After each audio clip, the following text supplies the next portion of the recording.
Hi guys, my name is Connor and I built this app. It's called Expat Phone. The idea is basically I needed a number in the US from like my old accounts to get 2FA on because now I live in Berlin. And yeah, it's kind of not easy. You'd have to pay for a full phone plan. So instead I hooked up kind of with like one of these SMS APIs so that you can get like a number in the US for pretty cheap per month and receive SMS 2FA from like whatever accounts you have. So yeah, I built this app.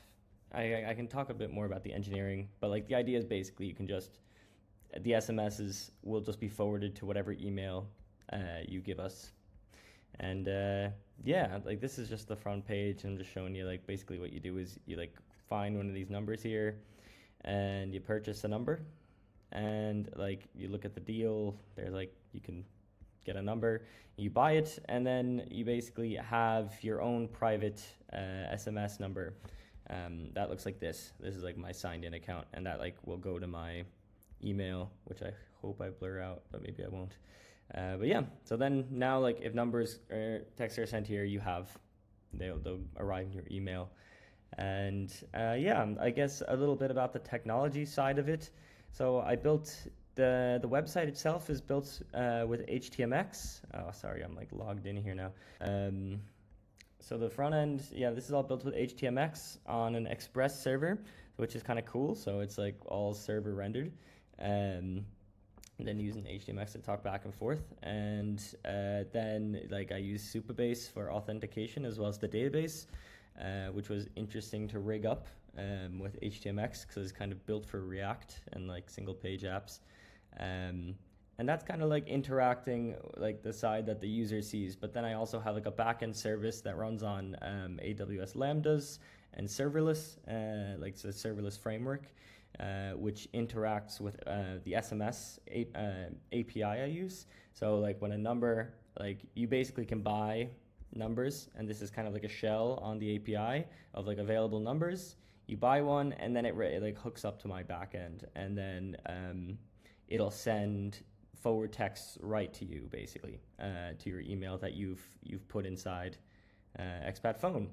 And yeah, I don't know what else to really talk about here, but I tried to keep it super simple. Like the whole idea was I wanted to learn HTMX and try something new because I use a lot of React, but I find it quite clunky sometimes, React. I find HTMX clunky sometimes, but I like the simplicity of it.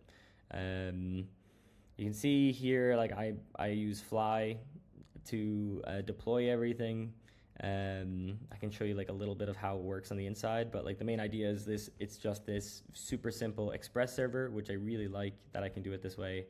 And in this Express server, I basically serve pages and APIs, and it like, I can show you example that, let's see, like the server will point to like, for example, for all the pages I have, like there's like its own router. And so each of these routes will have like the ability, like, you know, whether they're hidden or authentic, basically if they're protected or not, and then they will do whatever API calls that need to happen. Like for example here, this is actually like the landing page, and so like right here, this is the landing page, and this needs to basically get 3 random numbers to show you, to show like a user, right? And so you can actually, like, I get these random numbers, reservable numbers, and then I actually stick them into this, like, I load them with, I render this page, which is like called landing, so landing-index. And you can see here, I actually use EJS for this. I really like EJS because it's just looks exactly like HTML, but you can actually use like templates to put stuff in. I've got my own problems with EJS, but I do like EJS compared to some of the other options. And you can see basically right here, like choose number component. This actually pulls in that reservable numbers that we saw here. This reservable numbers arrives at this component, and then it'll populate these number cards. And so it actually, like, for each of the reservable numbers provided, it'll make a number card and put that in here. And then when you click like buy, it'll actually go to this page with that phone number. But yeah, that's kind of the running idea. Let me know if you guys have any questions. Yeah, thanks for listening.